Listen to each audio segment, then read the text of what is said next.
Hello YouTubers.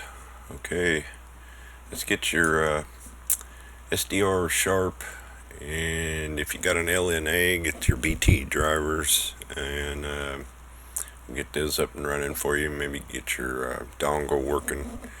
If you watch my first video or my last video, it was on making a wire antenna out of Cat 5 multi-band wire, how to cut it and everything for your SDR. You can subscribe and go back and watch, click on my name, what have you, and watch it. It'll get you on the air, get you listening. Better than that cheapo dipole. But let's get to the software first. If you're like me, you went to AirSpy, downloaded your software. Maybe you haven't yet, but I went here first to this software package and downloaded it. It got me up and running, but I realized real short after that you need plugins. The plugins that are added to this software that will help you. It'll help you do a lot of things on like 2 meter, and they have scanners, just a bunch of things. But where this is at is just below here. This community package with plugins. This Rodrigo Perez dude manages it. Heads up to him. Great job. This is the download for it. You want this community package with plugins. This will give you all the plugins you need, and so you want to download this. Okay, get your plugins going. Now, if you have an LNA, hang in there. We'll go get over to the RTL site. Okay, now you need your bias T drivers, right? Okay, they're not in software. Don't ask. You have to go to Quick Start Guide. Okay, and then we're going to go to version 3. If you don't have a version 3 dongle, RTL dongle, don't be downloading this. You're not going to work. But if you have the version 3 dongle and you have the LNA and you need the bias T drivers to turn it on, this is where you want to go. So we go to Quick Start, get down here to version 3, and then we're going to scroll down. Keep scrolling. Now it says to enable the bias T in Windows. This is the zip file you need. You want to download that. Alright, click on that to download. That'll get your bias T. So now put that in a folder on your desktop. And when you first open it up, you're going to have bias T on and bias T off. Now yours is not going to probably work. Mine didn't. It's going to say you're missing a file, of course. So, well, the file you need is in your SDR RTL Sharp folder. So you need to install Sharp and have your bias T driver folder on your desktop. Okay, wherever you have it. Go into your SDR Sharp folder, and inside there should be the msvcr100.dll file, and that's probably the file you're missing. Right click on it, copy it. Actually, got to select it. We want to copy it over to our bias T driver folder. Okay, paste it in there. Alright, now your bias T should work. If it's like mine, there's a crack in the case. In between, there's a slight little crack between where the case is and the protectors, or the holes for the antennas. And I can see when my bias T is on, there's an LED in there, and it shines through the little crack in the case. So there's an LED in there, but they didn't put a hole in there or something for the light. So I don't know. But anyway, click the bias T on. It should just pop up like that. And if I look down, I can see the little LED shining in there. So I know it's on. Okay. Now I'm going to shut it off because I'm not going to be using it right away. I don't like leaving it on because it'll burn it up. SDR Sharp. Let's open it. And just as a reminder, you cannot turn your bias tee on while AirSpy or SDR Sharp is running. You have to shut it down and then turn your bias tee on or off.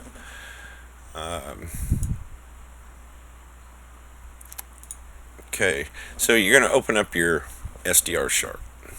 Yours is not, it looks different than mine, it will. But the first thing we're going to fix is this band plan up here at the top.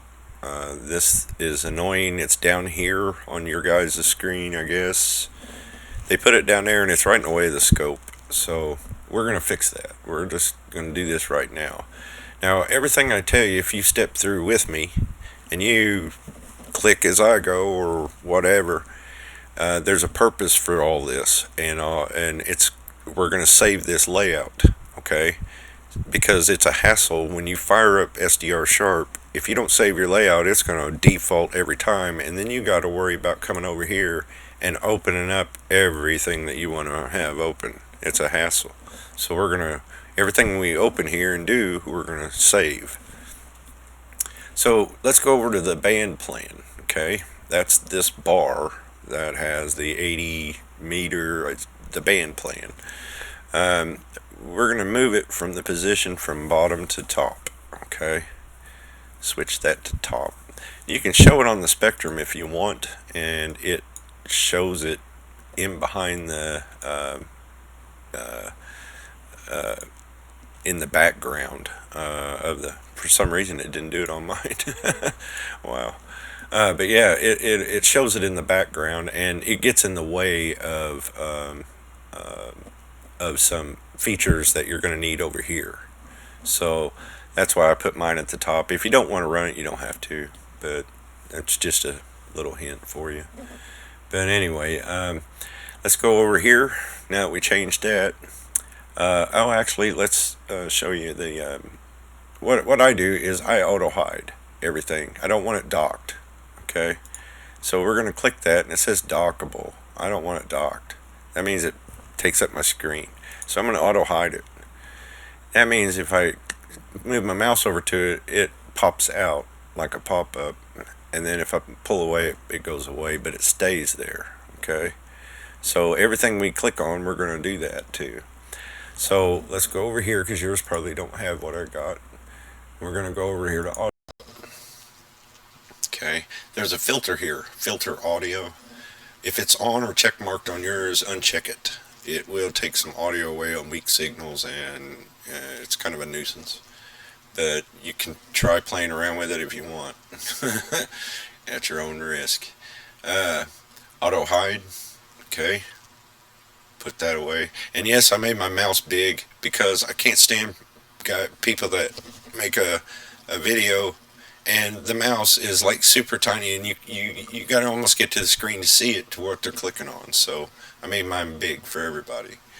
So let's go over here now. Okay, now we're gonna start adding some things that you're gonna need down here. If you don't want to run it down here, you don't have to.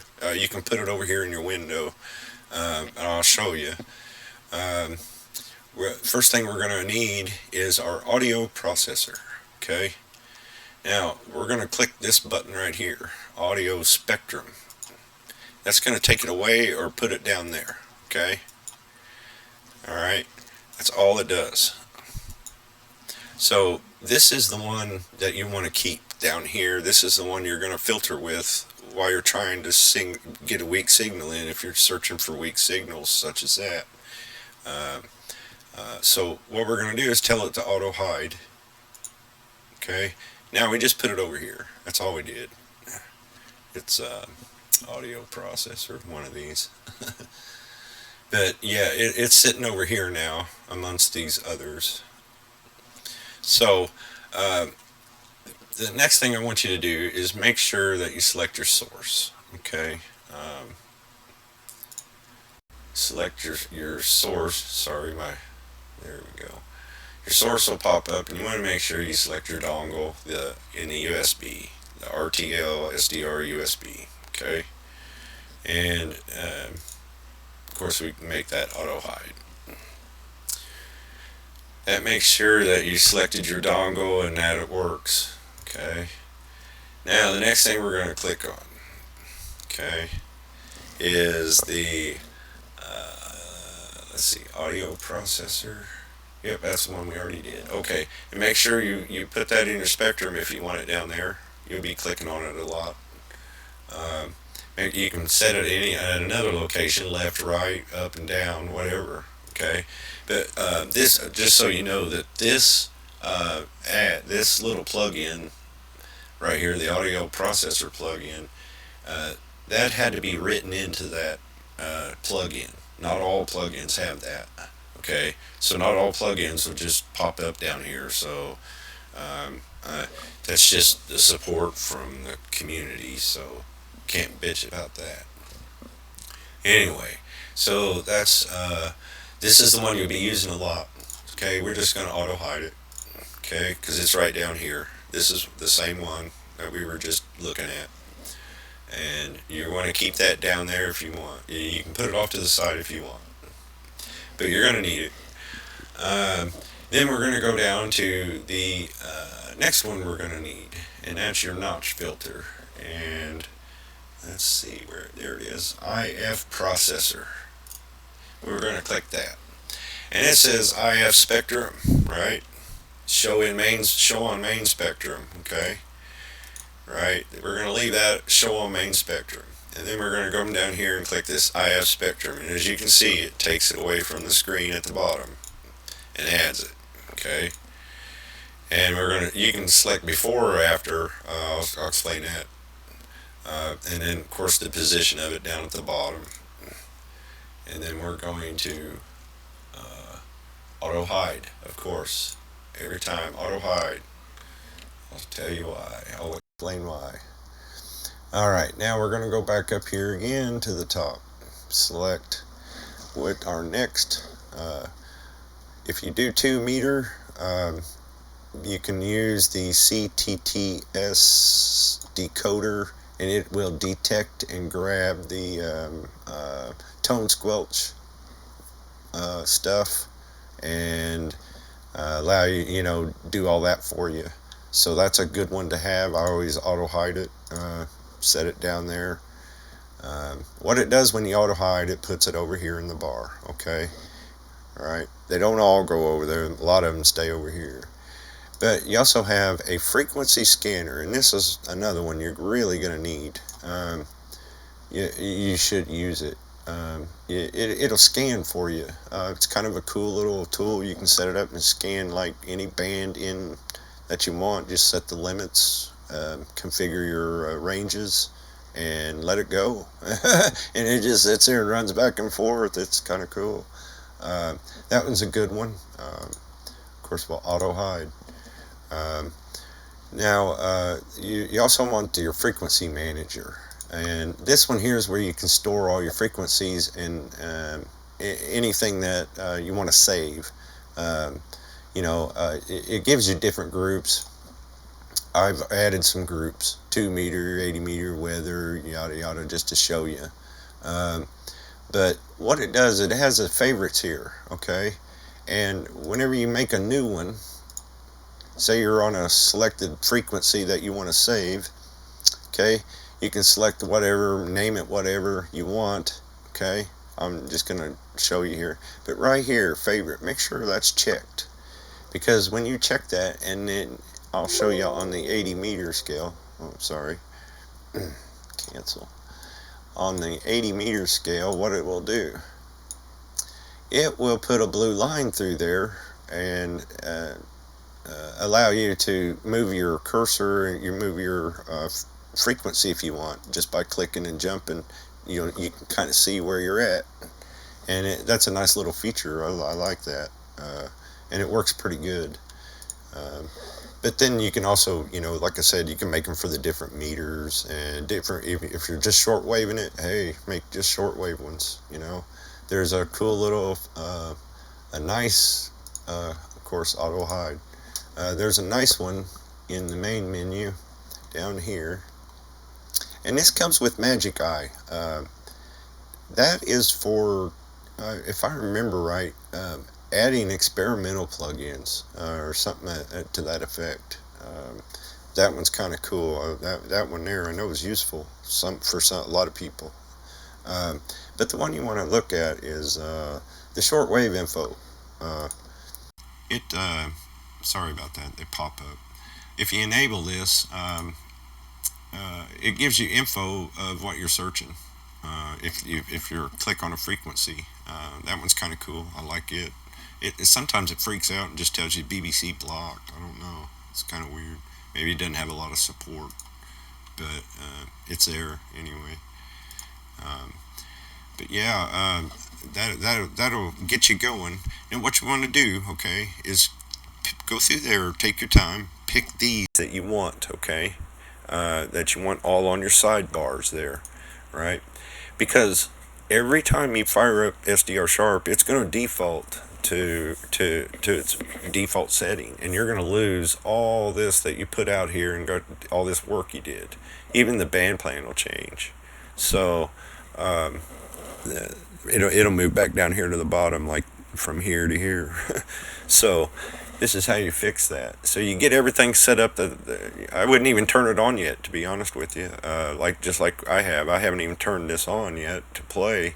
And you want to get everything set up the way you want it. Go up here, and I'm scrolling to the top. And we're going to save this layout, okay? And we're going to put it in our, I already saved one for startup. I just named it startup just to show you. Click on it, it'll say it already exists, say yes. And it now whenever you close whenever you close Sharp down, right, it won't default. You can fire it right back up. Takes a while, I got a slow computer. And there, lo and behold, see, you got all your tabs still saved, and like I said, that works pretty good. So that'll get you going. That'll get you set up. I can show you how to do the plug-in. If I fire this up, running this wide band on my processor just kills the video. But this plugin, what you'll do is you'll select a frequency up here that you're trying to get. Okay, I can show you that much, and you'll just start turning your filters on. All right, and you'll go through your 3K, and all you're doing is trying to find the best audio. Okay. It may be 16K, or a lot of them I've been hearing is on 3K. 3K seems to be good when you're in 80 meters. It takes away all that low-end static noise.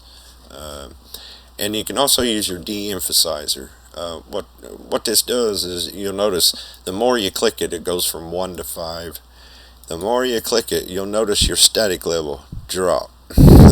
And it works if you're trying to get somebody that's just barely scratching in. You can de-emphasize it just a tad, and the static goes away and you hear the voice. That's a good little filter. It remembers if whatever you set it at. So this is kind of cool. If you set it for W3, say K, you turn that filter off, right? Well, if you go back to 3K, see, it's turned the filter back on. It remembers how you set it, so you got to make sure you turn it off. Go through it and make sure that it's off, or else you'll have some audio problems. You'll not be hearing what you should. So just double check that, make sure.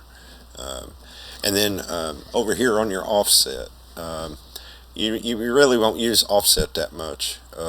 You might bump it once or twice up a level or two, but that's about it. Every now and then, but most of the time I leave it off. This range is what you'll be using. when you move the range, it'll move the noise floor and the static up slowly. Okay, and then the contrast, that works down here in your in down here for the colors of the. If you get a good signal, it'll be red. If it's too much, you can back this one down, and it'll pull the colors out. It just changes the colors on the waterfall. Is all it does. Now this zoom one you'll use a lot, especially if you're searching for signals. You got a little guy in there, he just barely squeaking up and down. You can zoom down in there on him and try to figure out what it is, who it is, what it is. It may be a machine, you don't know. But I use this feature a lot, the raw. If you're on a signal, you click on a signal and you just can't quite make it out what the hell it is. Well, click that raw, and then it'll give you a lot more static, but it'll also distinguish between voice and a beacon or something like that. So that's kind of helpful. Not many YouTube videos I've watched on SDR Sharp show that how that works, but that raw, what it does is it just gives you the raw signal. It could be a beacon, it could be somebody talking in sideband, but that'll usually help trying to figure it out. But most of the time, if you click on the bandwidth here, the band plan, anywhere in that band plan, it'll automatically set this for you. I noticed that, like if you go to 80 meter, it jumps it over to narrow FM, but that's not what you listen to over there. You listen to sideband on 80 usually, so lower sideband. But it does change it for you. Sometimes it does. It's weird how it works. See, it just changed it to AM. So, like I said, that'll help. Now you got a signal down in there, right? That you're trying to get to. Okay, you want to zoom in.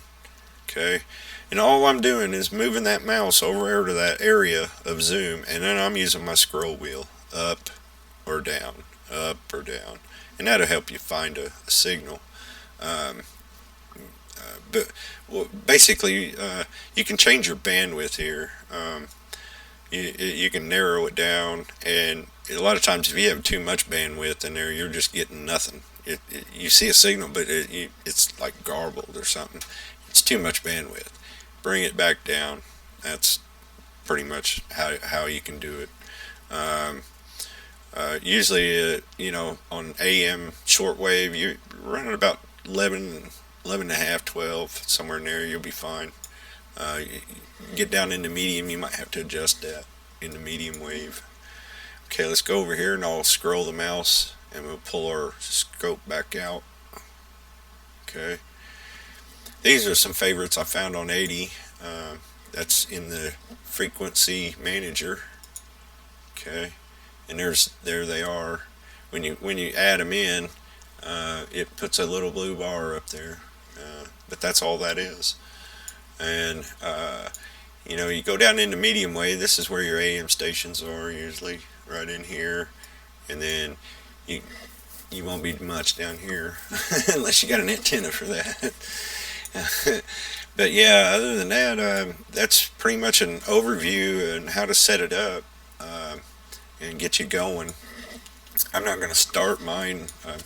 It kills my processor. Too bad for making videos.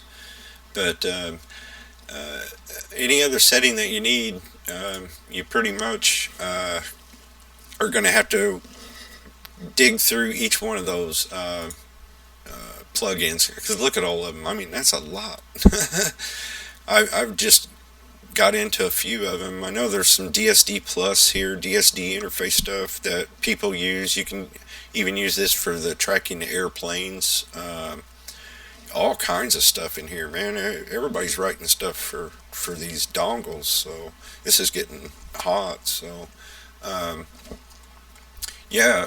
hope that helps. This is a newer video, so this should be the newer software that you're seeing. Some of the videos on YouTube are old, really old. Some of them I was watching were 8 years old. So this is hopefully will help y'all out and get you out there listening. Anyway, I just wanted to show you the everything that I've learned setting mine up. And if you want to watch my other video, you can get you a cheap made antenna, get it out the window or whatever, and get your SDR up and receiving. So, but anyway, y'all have a good time, and 73s.